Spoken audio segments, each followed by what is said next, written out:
mission, the center of the nerve center of the space base. Like an airport control tower, really, the room is in two parts. On this side, we're with our invited guests and our customers, seating about, pardon me, 250.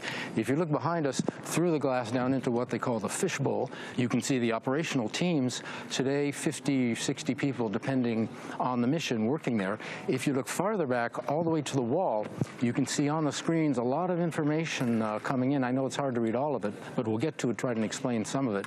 The space base here covers a lot of ground, 700 square kilometers, about the size of Singapore, and all the outposts are sending their information here into the space base, so Jupiter well deserving of its name as the nerve center. Now, we are very happy to have with us Arianespace Vice President for Missions, Operations and Purchasing, Luce Fabriguet. I've got a date with her over here, so come on, you can meet her. Hello, Luce. Hello, Josh. How are you? Fine, thanks. All right, we won't keep you too long, just a couple of questions. Flight 249 tonight is the 7th launch of the year for Arianespace. What makes it special? Our customers make it very special today. We are going to launch for Intelsat and Airbus, two long-standing customers for Arianespace. So let me first welcome them here at Jupiter Center, and all our guests here at Jupiter, and all of you watching the live stream. Now, you mentioned long-standing, faithful customers. How far back does the partnership go? For decades, with Intelsat, we have launched the first satellite for them in 1983. And today, we are going to launch Intelsat 39. And Intelsat 39 will replace Intelsat 902 that was launched from here 18 years ago in August 2001.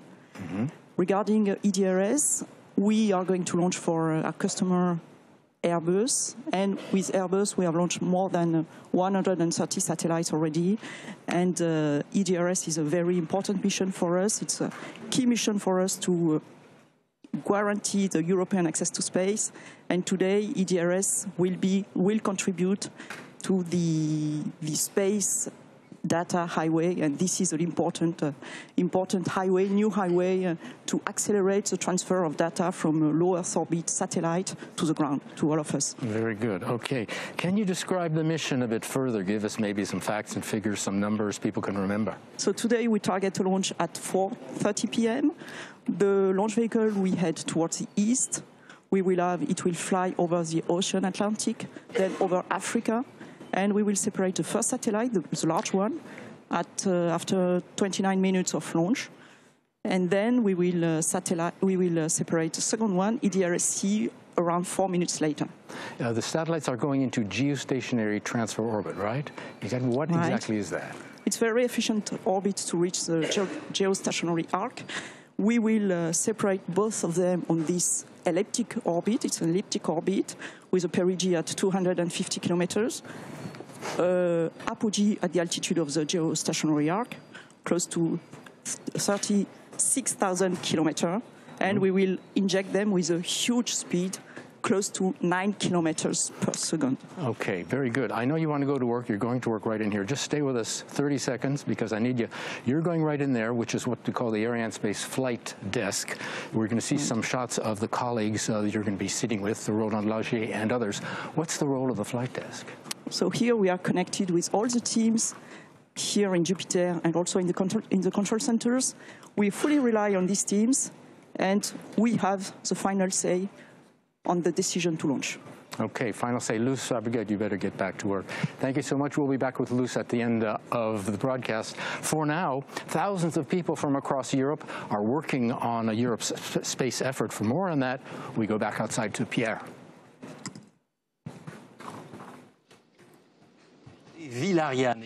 Yes, the CVA, the Community of Ariane Cities, has 15 cities: Augsburg, Bordeaux, Bremen, Cannes, Charleroi, Colleferro, Évry, Courcouronnes, Lampedusa, Kourou, Les Mureaux, Liège, Mulhouse, Séville, Toulouse, and Vernon. And this community also includes 3 space agencies and 18 industrial sites. They play, their main role is to inform the citizens of Europe about the European space programs, about technological advances, and the economic and technological repercussions. And they also have to prepare the future. They organize seminars and summer schools, and they try to incite young people to follow in the footsteps of Thomas Pesquet and to take up the torch, follow in the steps of their elders, and work we're going to see a film now about Vernon.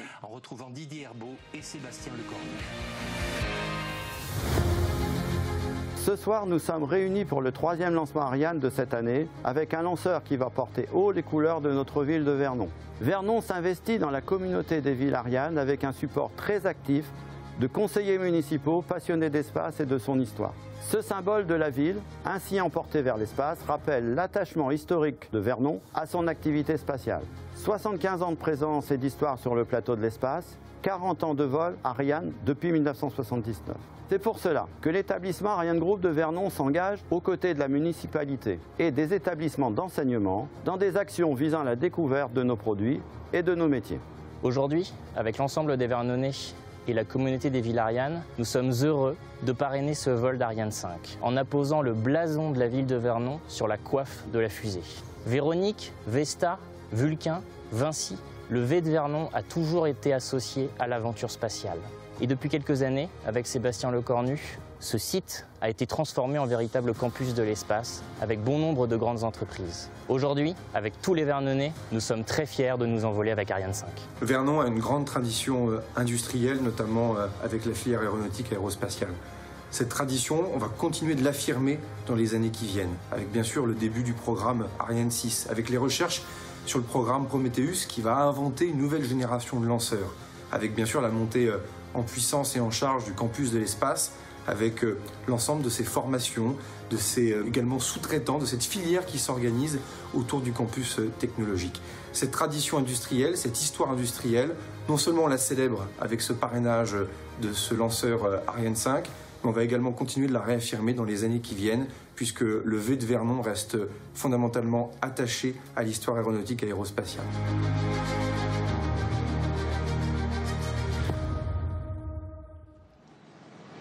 Eh bien, And Vernon is sponsoring this flight. You can see their coat of arms up on the fairing, exactly as it was on the first Ariane 1 40 years ago. As I told you, the community of Ariane cities is there to sensitize all citizens, and particularly young people. You have to prepare the future of spacefaring Europe, because that industry requires highly technical professions. Here, as you can see, the weather is fantastic. I'm outside in the fresh air, out on the terrace.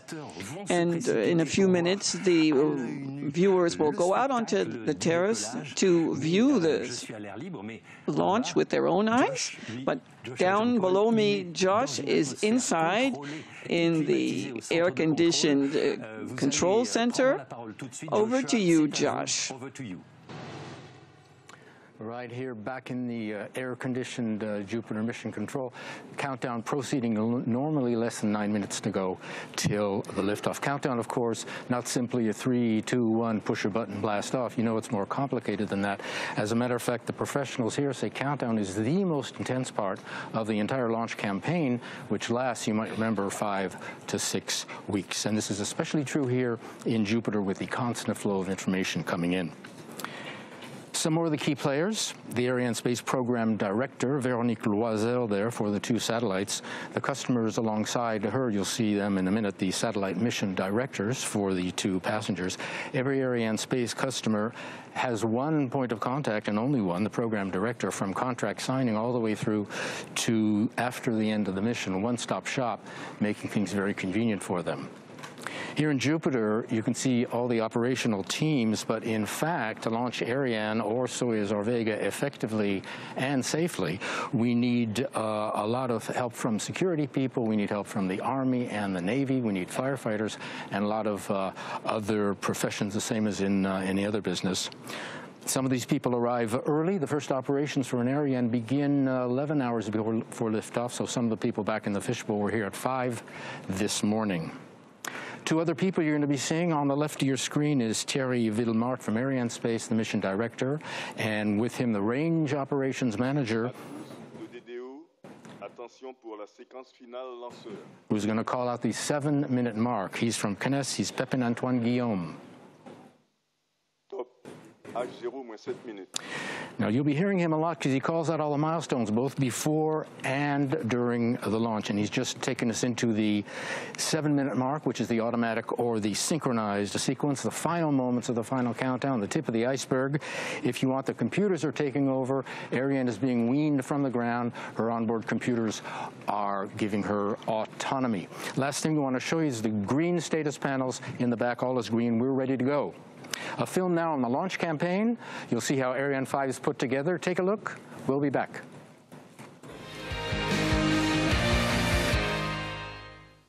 Mon rôle dans la campagne est de planifier et de coordonner avec l'ensemble des équipes opérationnelles toutes les activités d'assemblage et de contrôle du lanceur, d'intégration de la charge utile et de la préparation des installations sol afin que tout soit prêt pour le lancement. La campagne lanceur a démarré le 12 juin au bâtiment d'intégration lanceur. Là se sont déroulées les opérations d'intégration du lanceur et les contrôles pneumatiques et électriques de bon fonctionnement. Le lanceur a ensuite été transféré au bâtiment d'assemblage final le 5 juillet. Bonjour, je suis le chef de mission et j'ai donc en charge la préparation avant la campagne et la coordination pendant la campagne de lancement de toutes les activités déroulées sur le centre spatial en interface avec les satellites. Pour ce lancement, nous accueillons sur le lanceur le satellite Intelsat 39 en position haute et le satellite EDRS-C en position basse. Intelsat 39 est arrivé en Guyane le 24 juin et a été transféré au bâtiment S5 avec tous ses équipements de support pour la campagne. Les opérations se sont nominalement déroulées. Le satellite a été contrôlé par les équipes Maxar, rempli en ergol et finalisé avant d'être intégré sur son adaptateur de vol. Le satellite a ensuite été transféré au bâtiment d'assemblage final, positionné sur la structure de lancement double, le SILDA, et coiffé. EDRS-C, lui, est arrivé en Guyane le 20 juin avec ses équipements de support. Après transfert sur le centre spatial, les opérations de contrôle du satellite ont été parfaitement déroulées au bâtiment S1. Le transfert du satellite au bâtiment de remplissage s'est déroulé avec le CCU3 qui nous permet de garantir pendant le transfert toutes les conditions d'environnement du satellite. Après les remplissages satellites, il a rejoint le bâtiment d'assemblage final et a été hissé sur le lanceur. Nous avons ensuite finalisé la configuration du lanceur en intégrant l'ensemble Intelsat 39, SILDA et coiffe sur Ariane. Les équipes d'Ariane Group, d'Arianespace et les industriels sol, représentant environ 300 personnes, ont ensuite travaillé intensément pour amener le lanceur et le sol en configuration de lancement. Vendredi dernier, la revue d'aptitude au lancement, après avoir vérifié l'état de préparation du lanceur et des installations sol, nous a autorisé à transférer le lanceur sur son pas de tir. La campagne s'est déroulée dans un esprit toujours constructif et j'en remercie toutes les équipes. Coming to you now from the broadcast booth for the 7th launch of the year for Arianespace, the 3rd Ariane 5 of 2019. Some 1,700 people are working around the space base in all for a launch of Ariane. Our cameras are here in Jupiter, but many others, you can imagine, are hard at work in many other sites across the range. We're going to show you one now, another one later on. This place is very busy, the launch zone. Here the launch management teams are working under the direction of the Launch Complex Operations Manager, Philip Pierce. You saw him in the video on the launch campaign. The work done up there carried out by two teams, one responsible for executing flight chronology, the other for verification of the flight worthiness of the vehicle itself. The Launch Complex Operations Manager heads up the group responsible for execution of the chronology, and he coordinates with Mission Control, that's us here in Jupiter, for final authorization to launch. And when all the conditions are right, and not before, he's the one who then okays the automatic sequence at the 7-minute mark, which we saw. in all about 100 people up there working on going over the final checks and verifications on all parts of Ariane's launch systems. Final countdown, we mentioned, began 5:07 this morning. The onboard computers were turned on at 9:12 and the flight program was loaded. Split screen image here showing the propellant feeder arms in the middle of the launch vehicle. We're going to pull back, you'll get a better picture in just a second. Liquid hydrogen going in on the left, liquid oxygen on the right. What are they doing? They're putting propellant into the upper stage tanks. And you'll see these arms pull back at 7 seconds before ignition. They're hidden just behind the upper stage there, along, if you see ESA and Ariane on the back of the gantry, that's where they are. One of the last things you'll see before liftoff, we'd like to take just a minute to point it out. Under 2 minutes, the electrical power supply has been switched from the ground to onboard. That's one of the last things on the list. So little by little, Ariane 5 is becoming more autonomous and ready to go. And you can see here in Jupiter, the invited guests have begun to make their ways outside to watch the liftoff. Bright daylight today. We haven't seen a daylight launch in a while. There are 2 terraces on either side of the building that give a fine view onto the pad. Ariane's trajectory takes her almost right over us here in Jupiter. Guests get a fine view. VDO is going to call out the 1 minute mark, and we will be into the final 60 seconds. Top, H0 moins 1 minute. I don't know if you heard that, but the DDO called out 1 minute mark. Give us a chance to say hello to all of our friends at Intelsat in the U.S., Maxar in the U.S., Airbus Defence and Space, OHB, locally to the French Guiana sites, to our industrial partners, ESA and CNES, and to all of you following on the internet. We hope you're enjoying it. We're going to cut away and let you listen to the DDO as he will call out the final seconds. Watch for the cryogenic arms to open. That sets the ball rolling. Enjoy the liftoff.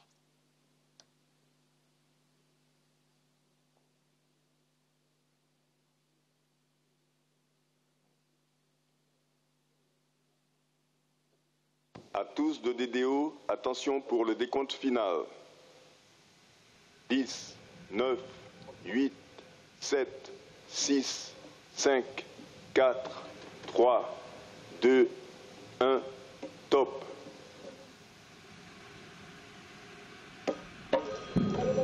Allumage du Vulcain. Allumage des EAP et décollage.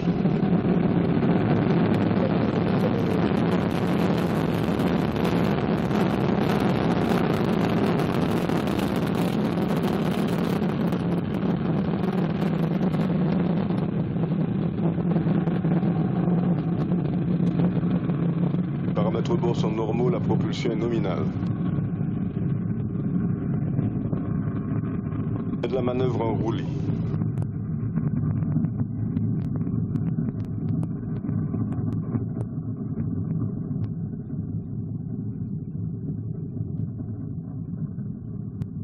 Les paramètres bord sont nominaux. So at 16:30 local time and right on time, Ariane 5 began her mission lifting off from the ground here in French Guiana with a lot of fire and with 2 new satellites rising into the bright blue sky. Wonderful pictures, trailing the exhaust flames of gold. The 2 boosters providing 90% of our thrust right now, propelling the launcher along her trajectory at an ever higher velocity. 775 tons at liftoff, hard to believe. But to get that sort of mass off the ground, you need a lot of push. And push we have. Push you can see there. She's burning 5 tons of fuel every second. 2.5 tons are burning every second in each of the boosters. Plus, the core stage, the middle stage, burning another 300 kilos of fuel every second.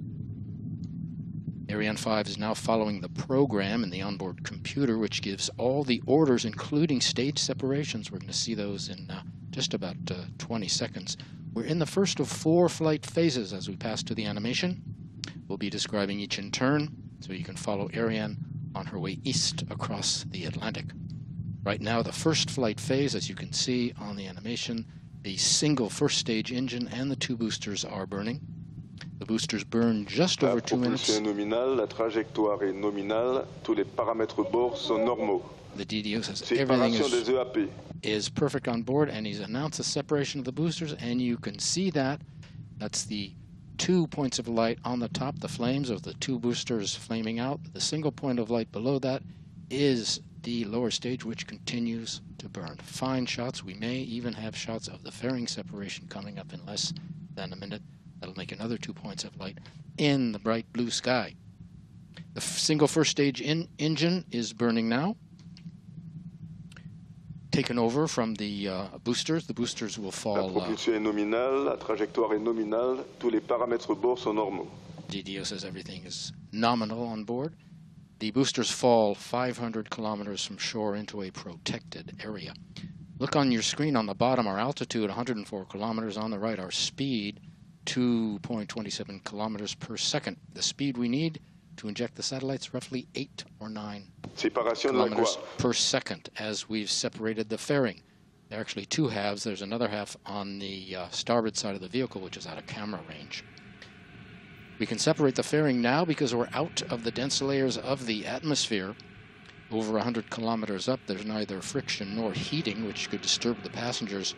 We can also now discard any dead weight to maximize the launcher's performance, and the fairing weighs 2.5 tons. La trajectoire est nominale, tous les paramètres bord sont normaux. So we can get rid of it now. So all is fine on board, coming up on 4 minutes after a liftoff of the 7th Ariane flight of the year. As we look at some of the Arianespace people, we're going to look at, we'll see Charlotte Besco in a minute and Didier Freve from CNES and ESA. The European space effort is a 3-way affair among Arianespace, the European Space Agency, ESA, and CNES, the French Space Agency. You find them all here, along with the customers. Arianespace in charge of operating the family of launchers and marketing the launch services and the Ariane program. ESA funding new programs. CNES overseeing coordination of all space-based operations. The Guiana Space Centre is the world's only dedicated commercial space base where Arianespace operates a launcher family. That's Ariane 5 soon to be Ariane 6, Soyuz, and Vega, soon to be the updated Vega-C. A series of films coming up for you now on the customers. Up first, a look at Intelsat 39.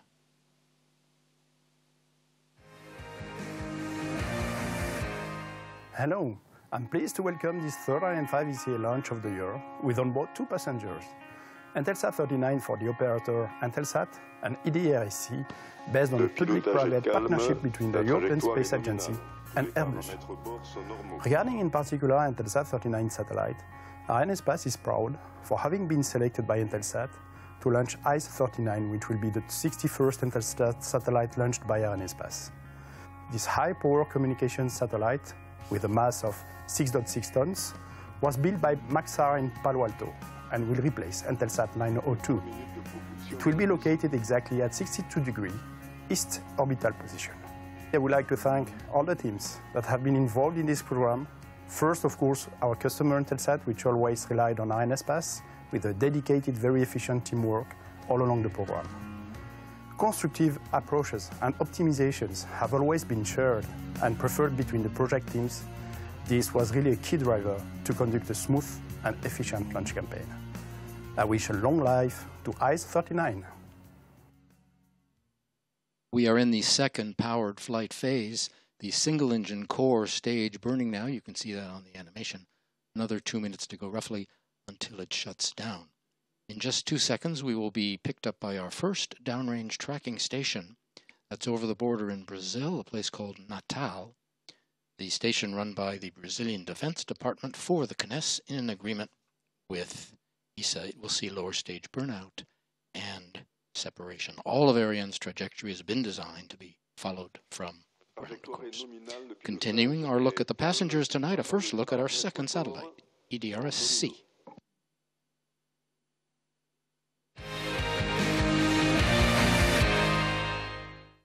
Welcome all to the European Spaceport for VA249 launch. As the Arianespace Program Director for EDRS-C, I am in charge of the customer interface and launch services mission preparation. And I have here the pleasure to present the satellite which will be launched in lower position of this flight. In July 2015, Airbus Defence and Space selected a European launcher for the launch of EDRS satellites. EDRS-C will be the second space segment of the European Data Relay System. It will enable ultra-fast transfer of data from low Earth orbit satellites down to Earth. EDRS-C also hosts HILAS-3, a communications payload for Aventi with flexible capacity over Africa and the Middle East. EDRS-C is the second satellite based on OHB small GEO platform, with the first one launched in 2017 by Arianespace. Over those 4 years, Arianespace and Airbus have built strong links of cooperation and coordination in the frame of the execution of the launch services contract. On behalf of Arianespace, I would like to sincerely thank our customer for their trust. The Space Data Highway, you might have heard about it, a public-private partnership between ESA and Airbus Defence and Space, an optical fiber network in the sky, comprising 2 geostationary satellites. The first, EDRS-A, was already launched in 2016. EDRS-C, tonight's passenger, also hosting Aventi's HILAS-3 payload. More on that in a film later on. And there's a third EDRS satellite, EDRS-D. It's in the works for the Asia-Pacific region. We are coming up on cutoff of the lower stage. You see on the animation the nozzle shutting down, and there's the separation of the stage, and you'll see the nozzle on the upper stage light up there. There we are. These 3 commands given by the onboard computer in about 13 seconds. The lower stage will fall into the Atlantic off the Gulf of Guinea. You remember our mass at liftoff, 775 tons. Well, we're down now after separation of the first stage and all the fuel gone. Total mass, 30 tons. We're into the third and final powered flight phase, the single upper stage engine that'll burn until plus 25, 32 seconds, 16 minutes roughly in all. The job of the upper stage, it takes the satellites to their injection point, it positions them for separation, and then releases them. That is its propulsion role, but she also has a second role, and that comes during Ariane 5's ballistics phase, after the power flight phase, which comes later in the flight, and we'll have more on that coming up. But for now, another film on our first passenger, Intelsat 39. You'll be hearing from their CEO, Stefan Spengler.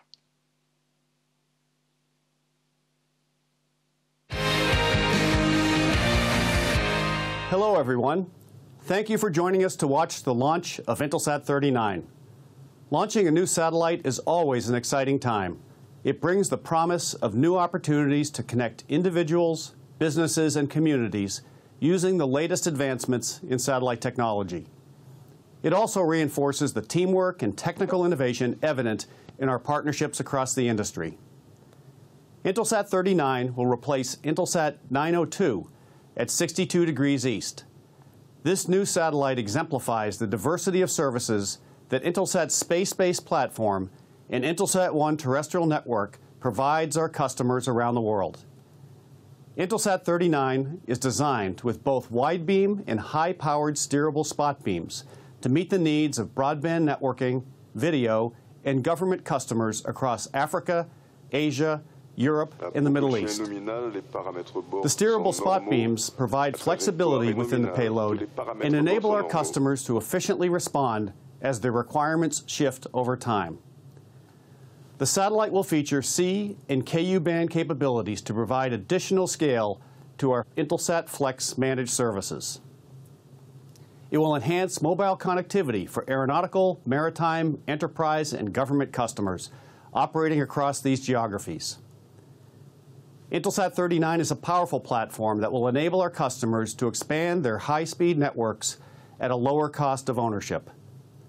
It will provide governments and mobile operators with the infrastructure they need to reach remote areas across the region, supporting our mission to narrow the digital divide.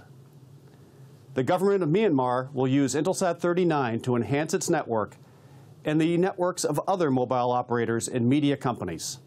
Affordable 3G, 4G broadband, and internet connectivity will extend throughout the country. None of these benefits would be possible without dedicated partners who share our commitment to building a more connected world. On behalf of Intelsat's employees, I would like to thank our manufacturer Maxar and our launcher Arianespace for their commitment to deliver a successful program for Intelsat. I'd also like to recognize the Intelsat team around the world for their work on Intelsat 39. Thanks to each of you for your technical expertise, dedication, and commitment to excellence. Your efforts are greatly appreciated. Finally, let me express my sincere appreciation to our customers for their continued trust in Intelsat. We value our partnership and look forward to advancing your strategic initiatives and continued growth. Now I'd like to wish us all a successful mission. Go Intelsat 39. At the top of the broadcast, Luce Fabregat mentioning that Intelsat was an old friend. Our first mission with Intelsat back in 1983, that was on Flight 7, one of the promotional flights for the Ariane 1. And it weighed 1.8 tons. So you compare that to 6.6 tons today.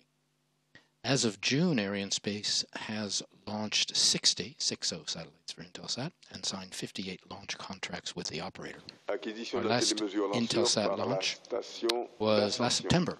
That was Arianespace Intelsat 38. It was Flight 243, weighed 3.5 tons. Also, the 100th Ariane 5 mission. And there's one more Intelsat remaining in the order book. It's coming up in 2020, next year. Another look now for more on Intelsat 39, and this time it's prime contractor Maxar. Le pilotage est calme, la propulsion est nominale, tous les paramètres bord sont normaux.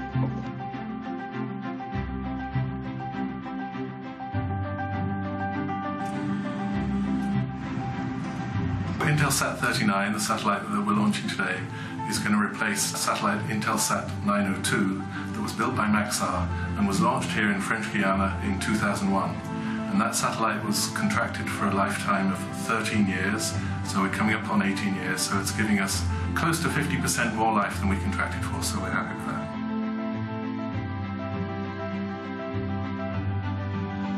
I've been involved with about 15 satellites. I've really got to know the teams here at Maxar and appreciate their professionalism and their technical know-how. I think Maxar is a world-class company. When it comes to building communication satellites, they are one of the best.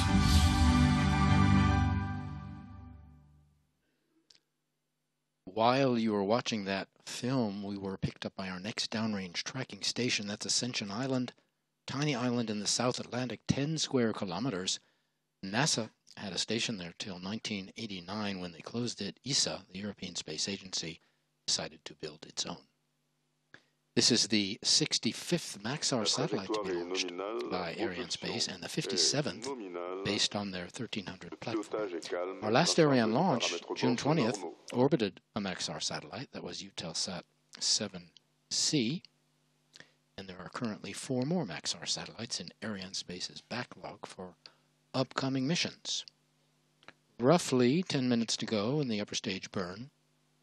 You may have heard that Europe is developing the successor to Ariane 5, Ariane 6. More market-driven vehicle to meet customer needs and market changes, including electrical propulsion. Ariane 6 will, they tell us, have shorter and more streamlined launch campaigns. There are 8 Ariane 6s already in the Arianespace backlog, first launch 2021. Another look at EDRS-C coming up for you now.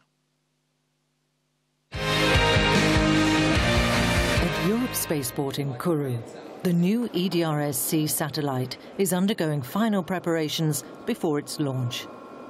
An Ariane 5 will lift the satellite into geostationary orbit, where it will join EDRS-A, which was launched in 2016 as a hosted payload on Eutelsat 9B as part of the European Data Relay System. The European Data Relay System is a collaboration between ESA and Airbus Defence and Space, aiming to improve and accelerate data transmission from low Earth orbiting satellites to the ground.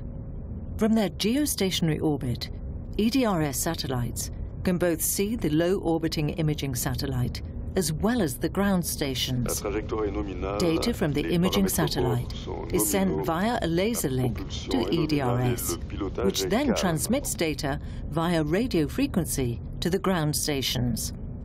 This process allows for longer and faster data transfers, creating the space data highway. EDRS is called a space data highway because it's likened to an optical fiber in the sky. It's a highway through which data travels at enormous speeds. In the case of EDRS, at up to 1.8 gigabits per second. And if you compare this to a conventional internet connection at home, you can say that it's about 100 times the speed that you get with your internet connection when you surf at home. So that's a real highway for data in space. The main features of EDRS are a high transfer rate achieved by the use of laser technology and a near-permanent availability, a result of the satellite's bird's-eye view from geostationary orbit. This results in a quasi-real-time availability of the data on the ground, a step forward from conventional systems that only allow data transfers for 10 out of every 90 minutes. EDRS is the first commercial system in the world to use optical communication between satellites. While the system has been jointly developed by ESA and Airbus, it is the latter who will operate the service. The launch of today's EDRS-C satellite is a fantastic opportunity for enhancing our space data highway system. With Space Data Highway, Airbus is the first connectivity operator of laser communication services. Already today, Space Data Highway links all the 4 Copernicus satellites near real-time to the Earth, and it will allow, with the second satellite, to have near real-time data of 2 Earth observation satellites at the same time. A fantastic innovation. Also, it will be, of course, a backup of the first satellite in case we have a problem. EDRS-C is the first dedicated EDRS satellite. It will provide additional capacity to the European data relay system, but also improve its robustness and further increase coverage. Once both nodes are fully operational, EDRS will be able to relay at least 50 terabytes of data every day. Today, ESA and Airbus are already working on a third node, EDRS-D, which will be positioned over the Asia-Pacific region and mark another step towards worldwide use of this breakthrough technology. The ultimate goal will, of course, be to achieve global coverage so that we can transmit imagery that is taken anywhere in the world to Europe within quasi-real time, meaning almost immediately. And there is a great future in using EDRS. With our new Pléiades NEO satellites, 30 centimeter resolution coming soon, from 2021 onwards, we will be providing you with more high-resolution, near real-time data for Earth observation applications, and I'm very proud of that. With higher resolutions and better imaging techniques, the amount of data provided by low Earth orbiting satellites will only increase further in years to come. Therefore, both ESA and Airbus are convinced that optical communication in space is a key technology, allowing us to fully exploit these vast amounts of data.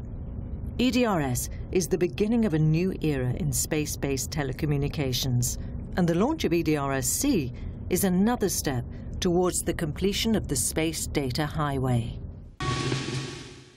So EDRS adding lasers to space. Big improvement. That's the future. During the film, we were picked up by our next downrange station in Libreville, Gabon, on the west coast of Africa. It has been run by CNES for over 30 years and covered by an agreement between the European Space Agency and the Gabonese government.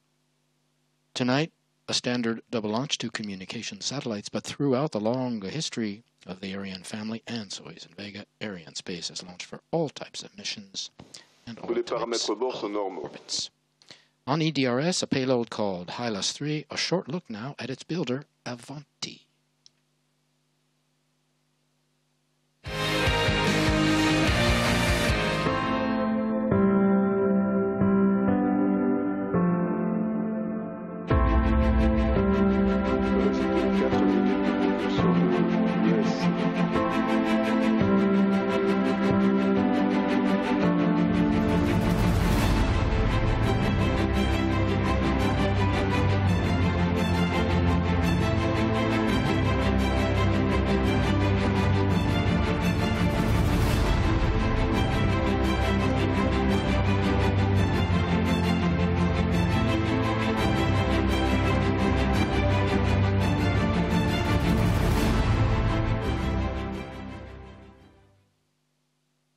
DDO continues to say that all is perfect on board, everything happening just the way it is planned to happen.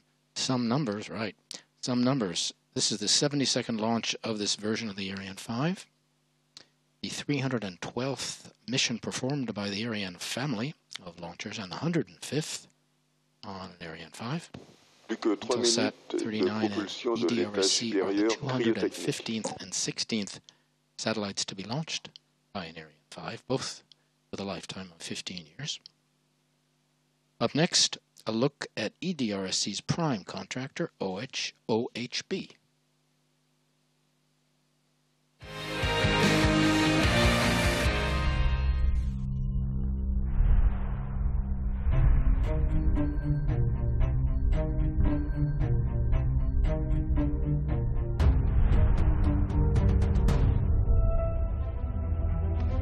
Acquisition de la télémesure lanceur par la station de Malindi au Kenya.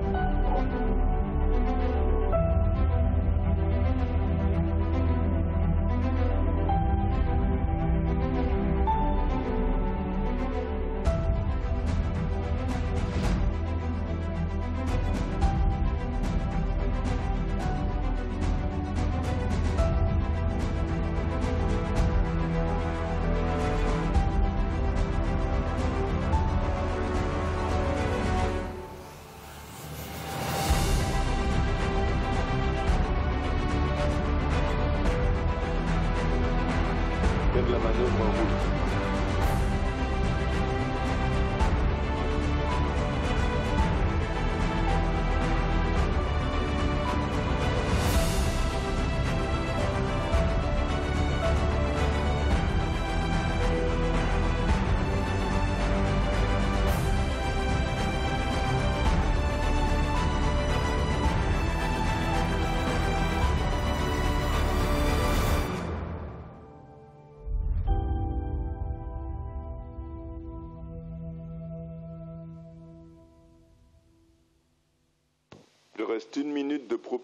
EDRS will be the 26th satellite launched by Arianespace, based on an OHB platform. Currently 7 OHB satellites in Arianespace's backlog, 4 more in the Galileo fleet, the H2SAT, the Heinrich Hertz communication satellite for Germany, and 2 MTG, Meteosat third generation satellites for the EUMETSAT weather group. During that film, we were picked up by our last downrange tracking station in Malindi, Kenya. It will see upper stage burnout and satellite separation. About 15 seconds left to go until the extinction of the upper stage engine. We'll hear the DDO call out that milestone.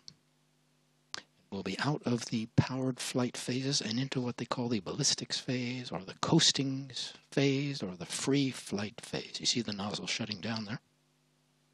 DDO will confirm cutoff of the upper stage engine occurring at about 670 kilometers altitude. Our mass now down to 15.5 tons from 775. Ariane has reached her maximum speed, which you can see on the lower right, 9.3 kilometers per second. And you'll see her begin to slow down when she separates Intelsat 39 in about 3 minutes. Her speed will be 8.8 kilometers per second. When she releases the Silda, that's the carrying structure for the second passenger, at plus 31 minutes, she'll be flying at 8.59 kilometers per second. And when she separates EDRS-C, at plus 33.31, plus 33.30, I think it should be, her speed will be down to 8.2 kilometers per second. With the power shut down, we're going to go to our next film, a look at Intelsat's first maneuvers after separation. We'll be back with more.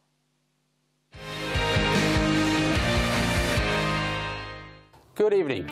I'm Mohinder Guru, Senior Program Manager at Intelsat, and I'm pleased to be back in Kourou for my second launch campaign as the spacecraft mission director within space of 10 months, this time on Intelsat 39. After separation from the Ariane 5, our mission team at the Long Beach Control Center will take charge of the satellite and will start commanding. First deploying the solar arrays, followed by 4 apogee motor burns and deploying all appendages, and 7 days of electric orbit raising using xenon thrusters to position the satellite to its initial IoT longitude of 55.3 degrees east. After completion all bus testing and phase 1 of payload testing, Intelsat 39 will be maneuvered to its final operational longitude of 62 degrees east, where phase 2 of the payload testing will be performed with the goal of entering Intelsat 39 into service by October 2019. I would like to sincerely thank everyone at Arianespace, CSG, and Maxar Space Solutions involved in this endeavor. So go Intelsat 39. We're a minute away from separation of Intelsat 39. There's a team there as we near confirmation of the DDO on separation of our upper passenger, due in about a minute. Intelsat, of course, going back a long way in the history of spaceflight, all the way back to Early Bird, if you recall, 1965, which was Intelsat 1, one of the world's first commercial communications satellites. So they've done this before. And yet it's always a moment of high concentration, no matter how much experience you have. The teams have gone through these procedures before many, many times, but it does call for tremendous focus. You don't want to use the word tense, but I guess focused, concentrated gives you an idea. All eyes on the computer screens, all ears on the phones, awaiting confirmation of our satellite separation. Intelsat 39, roughly about 10 seconds. That's Intelsat 39 on the right of the screen. Below that is the black bell-shaped structure, is the CILDA, that's the carrying structure, holding the second satellite. There's the scheduled separation. We're waiting for the DDO's confirmation. Séparation du satellite Intelsat 39. And there we are, the first good news, as the men from Intelsat are nodding and pleased. You see they're holding, very politely holding their applause, because the mission, of course, is not over yet. We still have to separate our final passenger, EDRS-C. Intelsat 39 separated with a transversal spin. We promised you to show another place where people are hard at work tonight. Now we're going to go up there now. When choosing a space base, the Europeans wanted nearby hills where they could install radar and telemetry. And this is the CVI, called the Quick Look Telemetry Display Control Center. It's on a hill just behind us here in Jupiter. These teams have all the means for receiving and processing, storing and analyzing all the data coming in from the ground stations along Ariane's flight path. The downrange tracking stations follow the launcher, and right now these teams are following all the key flight data coming in by radar and telemetry to this post here. And they report the flight status, they report all that data on the launcher back to the teams here in Jupiter. And the announcements you hear made by the DDO come from the CVI. The information going to them first, and then relaying it here. Also to the flight desk, of course, and to the Launch Complex Operations Manager. All part of the great information flow from points across the space base back to Jupiter here. Coming up on CILDA separation. You'll see that. The CILDA will be pushed away from the mothership, just like the satellites were. And there you are. There's the scheduled separation of the CILDA. Séparation du système de lancement double Ariane, le CILDA. And the DDO has confirmed it. Intelsat 39 signal will be acquired. The first signal will be acquired by its station in Australia. Going to another film on the Super Data Highway. Let me now introduce to you the head of EDRS infrastructure at Airbus, Mr. Matthias Wiegand. Good afternoon, Matthias. Matthias, could you explain what is the main mission of EDRS? Our launching customer is the European Commission's Copernicus Earth Observation Program. The data relay service to the Sentinel-1 and Sentinel-2 satellites allow the delivery of large volumes of time-critical data to Earth monitoring centers within Europe in near real time. Before EDRS, a process that would typically take several hours. EDRS will be the second communication node, followed by a third satellite over the Asia-Pacific region by around 2024. Equipped with 3 laser terminals, EDRS-D will again significantly increase the communication capacity and its coverage. Thank you, Matthias.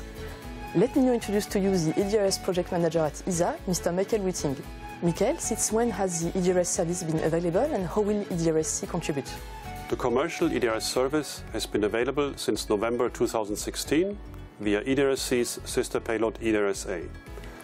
By the end of 2019, the system will also provide a fully European broadband communication service to the Columbus module of the International Space Station. From 2021, the Pléiades Neo Earth observation satellites will begin to use the space data highway. Coming up in less than 30 seconds on separation of our final passenger, EDRS-C, as we look at the teams. Again, a moment of high concentration for them. They've gone through all these procedures before, just like the Intelsat people, but again, the waiting, same suspense, this time for the second passenger. Tonight, remember, we're representing years of work for many of these people.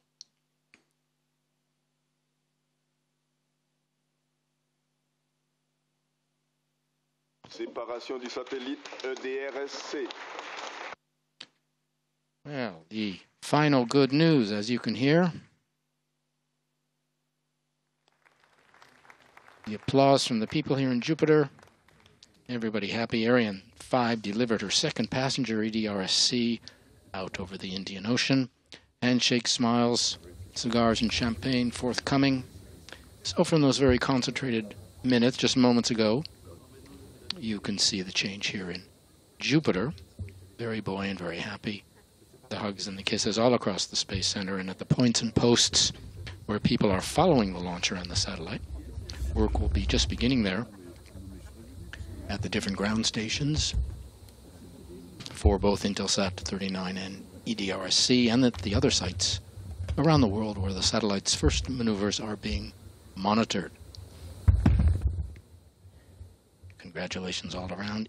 EDRS-C separated by a longitudinal spin, different from the Intelsat 39, which was separated with transversal spin. Just wanted to note that. We're waiting, of course, now for the traditional post-separation speeches. The podium in Jupiter being set up for our speakers, who will include Luce Fabregat, Arianespace, I believe John Harborne of Intelsat, Grant Gould from Maxar. We're going to go to a launch replay while we're reciting these names. You can relive those exciting moments half an hour ago as Ariane 5 took off from French Guiana here. Grant Gould from Maxar, we said. Richard Franklin of Airbus Defence and Space, who will also be speaking. As will Scott Richardson of Avanti Communication, and Guy Perez, that's Guy Perez, I apologize, of OHB.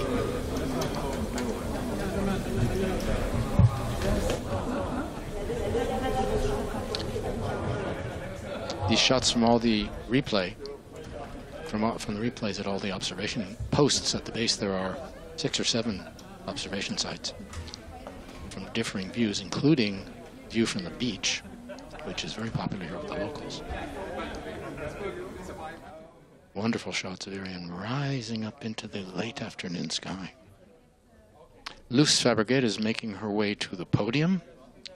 I can see she will be first to speak.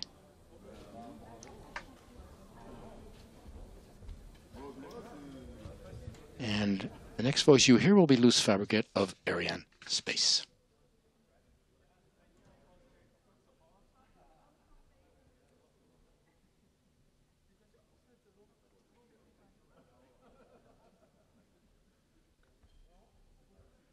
Ladies and gentlemen, distinguished guests, Arianespace is delighted to announce that Intelsat 39 and EDRS-C have been separated as planned on the targeted geostationary transfer orbit. For the third Ariane 5 launch of this year, our heavyweight vehicle has once more performed flawlessly. Congratulations to all of you. Well done, Ariane 5. Let me first thank our customer, Intelsat. 36 years after Intelsat 5 F7, this 61st mission together is a new bright success. So let me thank Mr. John Arborn, who's coming out from, from behind, the senior manager of Intelsat Spacecraft Program Office, who is with us this afternoon. Thanks, John. Thank you for your trust. And for this successful delivery of the satellite, I also want to congratulate our US partner, Maxar, and notably Mr. Grant Gould, also behind me, the spacecraft program manager, who is here with us today.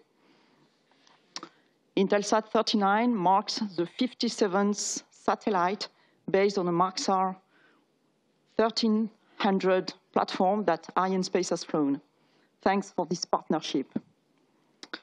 Now, let me also express my deepest gratitude to our second customer and partner today, Airbus. On this day, we celebrate the 132nd successful mission together, since Marex-A flew aboard the fourth launch of Ariane that was in 1991. What a journey, and here's to incredible partnership. Let me express my warmest thanks to you, Richard, to Richard Franklin, Head of Secure Communications, for sharing this moment here with us. Our journey does not stop here, as Airbus has entrusted 21 more of its birds on our launchers, and notably on Ariane 6 and VA249. So we are looking forward to welcome you again here and for all these flights. I also want to extend my congratulations to OHB, the manufacturer of this satellite, and to Guy Perez, the CTO and head of telecom satellites at OHB, here at CSG today. Thank you, Guy. EDRS-C marks the 26th spacecraft based on an OHB platform launched by Arianespace. Thanks for this partnership. If you allow me, let me also express my deepest gratitude to another key teammate, Isa, and especially I would like to thank you, Herman Müller, for being with us today. And if you allow me, I would also say a big up, a huge big up to Magali Vestiaire, director of TIA, Telecommunication and Integrated Applications at ESA. So big up to you, chapeau bas, Magali, and big congratulations to the whole team at TIA. The agency partnered with Airbus in a PPP for EDRS-C and the Space Data Highway program. Hence, by orbiting EDRS-C with very positive outcomes for society, Arianespace once again ensures its first mission, that is European independent access to space. I also take this moment to extend my warmest thanks to Mr. Klaus Lippert, Head of Launcher Department at DLR, for sharing this success with us here in Kourou. And finally, I also want to thank another private partner of ESA that was aboard the flight today, Avanti. IDA-3 is a hosted payload on EDRS-C, and already the fourth payload we fly for you, Avanti. Thanks for being here, Scott. With this third Ariane 5 of the year, orbiting our fifth and sixth GEO satellites, our heavyweight launcher reasserts its leading position on the GEO market. Indeed, VA249 marks the 377th and 378th GEO satellites orbited by Arianespace. So let me now congratulate all our partners who played their part in this success. Once again, ESA on the launcher side also, ESA and all the member states of the Ariane program, whose support is essential for us. Thanks to the prime contractor of today, Ariane Group, of course, and the first shareholder of Arianespace. Well done with Ariane 5. Thanks to CNES, Ariane 5 Design Authority, and our daily partner here in CSG. And thanks to all our contractors in French Guiana and all employees here at the launch facility. And of course, let me pay tribute to my Arianespace colleagues for this new success.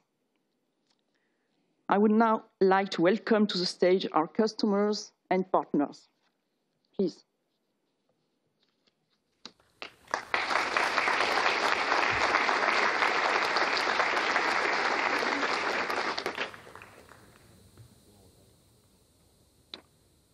Good afternoon, distinguished guests and colleagues.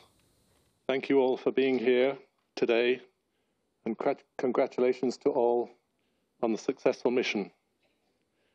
Arianespace is known for delivering, and today did not disappoint. We are very appreciative for another flawless mission, marking the 20th Intelsat satellite that has been launched on the Ariane 5.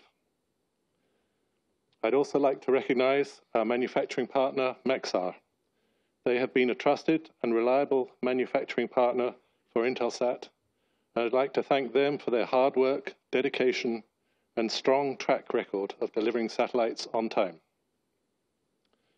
Having the industry's most trusted leading experts at our side is critical, as our customers rely on us to provide broadband connectivity to support the businesses and communities they serve. Intelsat 39, designed with both C and Ku band, wide, beam, and high-powered steerable spots, will provide broadband networking, video, mobility, and government services to customers across Africa, Asia, Europe, and the Middle East. Intelsat 39 will also enable mobile network operators, enterprises, and internet service providers to expand their networks at higher speeds and a lower total cost of ownership. It will provide governments with the necessary infrastructure to reach remote areas across the region, supporting our mission to narrow the digital divide. I'd like to thank our customers for entrusting Intelsat's global space-based and Intelsat One terrestrial infrastructure to help them achieve their business and growth objectives.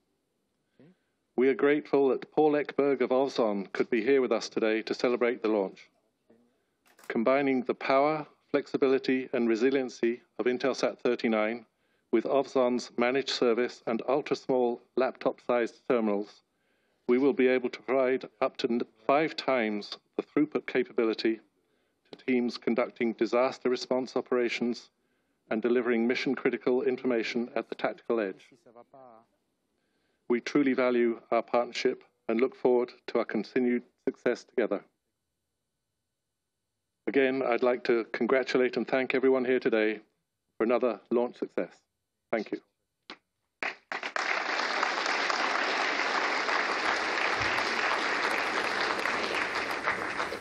Good afternoon. I'm Grant Gould, Maxar Space Solutions out of Palo Alto, California. I'm a member of our launch vehicle team. Wow, that was some launch. I hope everyone here at Jupiter enjoyed watching that. I know I sure did from the console. It's a perfect way to end the launch campaign. John, thank you for the kind words directed towards Maxar. It was our pleasure to deliver for you the highly capable, flexible Intelsat 39 spacecraft, which happens to be replacing another Maxar spacecraft, which we launched here 18 years ago on an Ariane 44L. It's always fun working with you, and we look forward to future collaborations together. And I also want to congratulate our EDS co-passenger today, the OHB, Airbus, ESA team, and Avanti, who had the Hylas 3 co-hosted payload on board, provided by Maxar's sister division, MDA, up in Canada. So congratulations to our friends and colleagues up in Canada as well.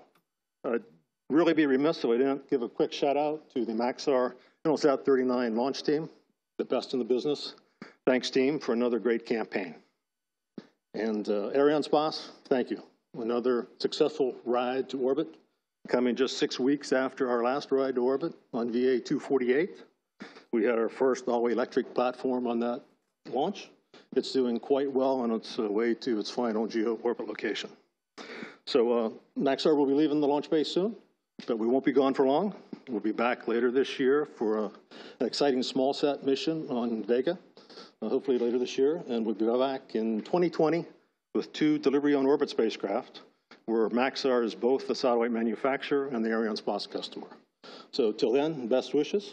And I'm part of the operational team. We have a tradition here of drinking champagne after the launch, and that's where I'm going to go now. So thank you.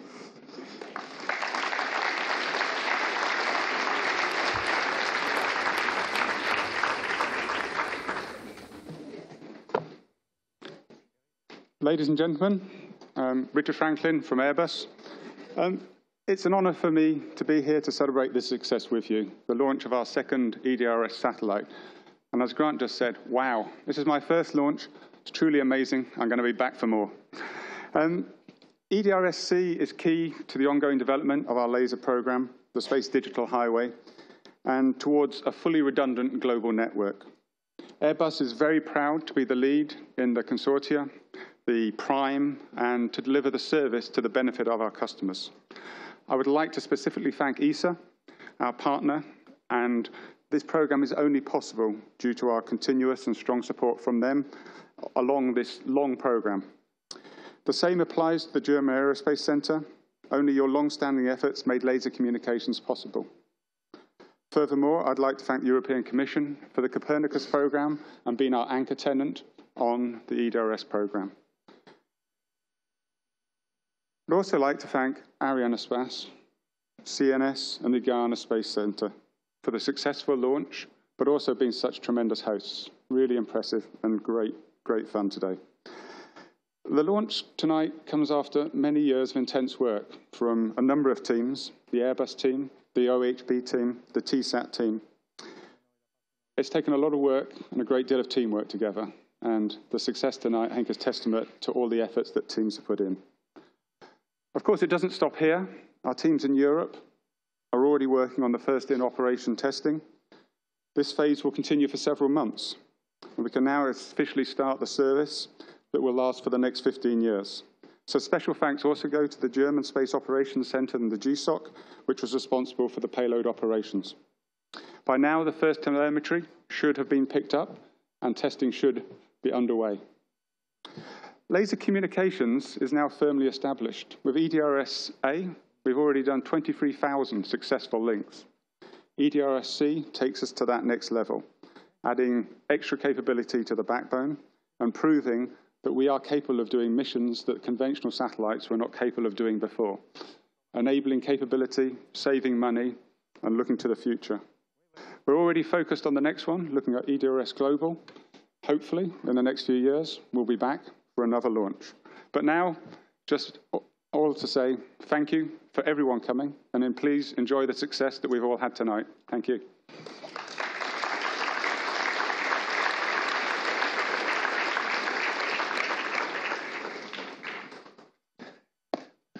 Messieurs, dames, ladies and gentlemen, permettez-moi, je vais faire mon discours en français et en anglais. And only a few of us left between now and cocktail time, so I will be quick. Au nom d'Avanti, je voudrais remercier Arianespace pour le 4e lancement réussi, ainsi que tous les autres partenaires de la mission, l'ESA, Airbus, OHB, et plus particulièrement MDA, qui ont construit la charge utile. On behalf of Avanti, I would like to thank Arianespace for our 4th successful launch together, and all other mission partners, ESA, Airbus, OHB, and especially MDA, who built the payload. Depuis 2002, cela a été tout un voyage, d'une boîte bleue à notre propre flotte, à laquelle ILAS-3 est désormais un ajout très bienvenu. Since 2002, it has been quite a journey, from a blue box, and there will be some people that know what I'm talking about, through lease capacity on Intelsat 903, to our very own fleet, to which HALES 3 is now a very welcome addition. I would also like to congratulate Intelsat and their partners and wish them every success. Je voudrais également féliciter Intelsat et ses partenaires et lui souhaiter plein succès. En conclusion, Avanti compte maintenant sur un partenariat opérationnel fructueux avec Airbus tout au long de la mission, afin que nous puissions connecter les gens, les communautés et les continents à de nouvelles opportunités. In closing, Avanti now looks forward to a successful operational partnership with Airbus throughout the lifetime of the mission, so that we may connect people, communities, and continents to new opportunity, so that people can be more. Merci de votre attention, et thank you for listening.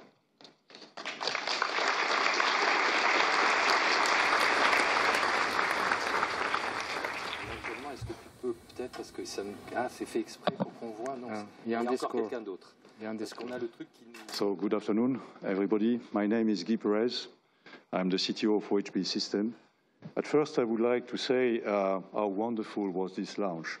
We could even observe the separation of the boosters under clear skies, blue sky conditions, and I should say that this is really a privilege of having attended such a launch in these very good conditions. I was there several times personally under different conditions, and must say that this one was really exceptional. I would like to thank very much Arianespace and Luce Fabriquet in particular for the very good work of their teams. So basically, OHB is proud of contributing to the European Space Data Highway with its first fully dedicated spacecraft EDRS-C that was entirely designed, built, developed, and tested by OHB System. So we are very proud of that. ESA and Airbus gave us the opportunity to build and launch the second small GEO spacecraft. The first, by the way, has been launched by Arianespace using a Soyuz launch vehicle 2 years ago, which was, by the way, a full success with a very accurate injection into GTO for the first time. It was the first time that a 3-ton satellite was reaching GTO, and we are proud also of having contributing to that first. Further GEO satellites drawing on the 2 small GEO satellites are already in the pipeline, MTG, H2Sat, but also Electra. Most of them will be launched also on Ariane 5 or Ariane 6 in the future, so we are planning for these events as well. As was said before, I'd like to be there at that time as well. Our engineering teams did a great job in fulfilling basically 2 main goals. The first one was to adapt the platform, the small GEO platform, to these very demanding mission requirements, basically about having a very accurate attitude knowledge and also a very stable pointing of the spacecraft. And second, to accommodate the ILAS-3 payload, which was basically given as a CFI by ESA. So I would not deviate at the end of my speech from the series of big thanks. So big thanks first to the OHB team, and who basically managed to bring this project to success under a multi-customer context with different Airbus teams from Friedrichshafen, from Ottobrunn, but also 2 indirect, very important customers for us, ESA first, and also Avanti. So that was really a challenge from our teams, and they did it very well.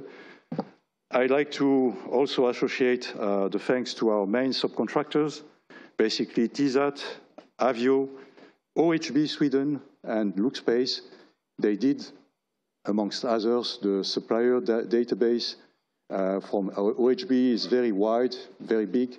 All the European countries are part of the industrial collaboration to build this spacecraft. And of course, I would not avoid in the thanks the teams from Arianespace again and CNES. They did an excellent job, which for us is not a surprise, again, in providing any element to make this launch campaign very successful. The customers as well, I would not, of course, forget our customer, very demanding customer, Airbus DS. But we appreciated to be challenged, I should say, by these teams. It was quite a pleasure to address the requirements and the requests from your teams. And the same for ESA and Avanti. We'd like to thank ESA in particular for the trust that you have put in OHB capabilities, which we are going to continue to demonstrate within the LEOP. And last not least, I would not as well forget to thank very much all the member states, ESA member states, who contributed, in particular Germany, who contributed very much to the advent of that mission. Without their huge financial contribution, there would not be today such a wonderful mission that OHB was very proud to take. Thank you very much to all of you.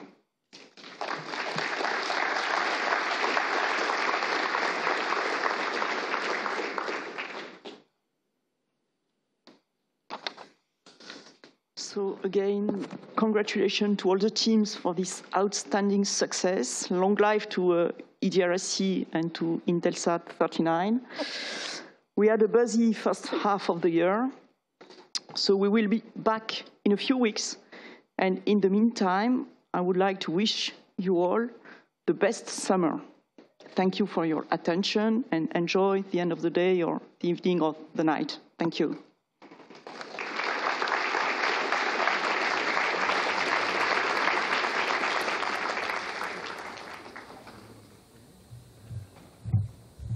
The sun has started to go down, but it's still high in the sky, lighting up the launch pad where Ariane 5 took off on her mission about an hour ago. Everybody very happy here at the Space Center, and rightly so. Ariane 5, third launch of the year, successfully delivering another double international launch, Intelsat 39 and EDRS-C. Arianespace, of course, very happy to continue providing service for these customers, proving once again its ability to offer satellite solutions for commercial as well as institutional needs. It's been an exciting evening. We're glad you could share it with us. Was it exciting for you? Yeah, it was. C'était très excitant, c'était formidable. On a eu très belles images. Very exciting. We had fantastic images at the beginning of the flight, but as usual, Joss, as we say, you English speakers have already said everything, the most important things. But I just wanted to say to you, I think that the Californians were not, I thought that Californians were not afraid of the sun, but you're the one who's wearing the sunglasses here. So here we had a wonderful afternoon here at the CSG, and we hope to see you again soon at the CSG, the Europe's spaceport. Have a wonderful afternoon and see you soon. Thank you. Thank you for watching. Please, so we'll say goodbye from Kourou over some lovely pictures of the liftoff, which you can again relive. We'll say goodbye. Any last words? Eh bien, je souhaite à tout le monde le... So all the best to everyone, and see you again at the CSG very quickly. Goodbye. See you soon.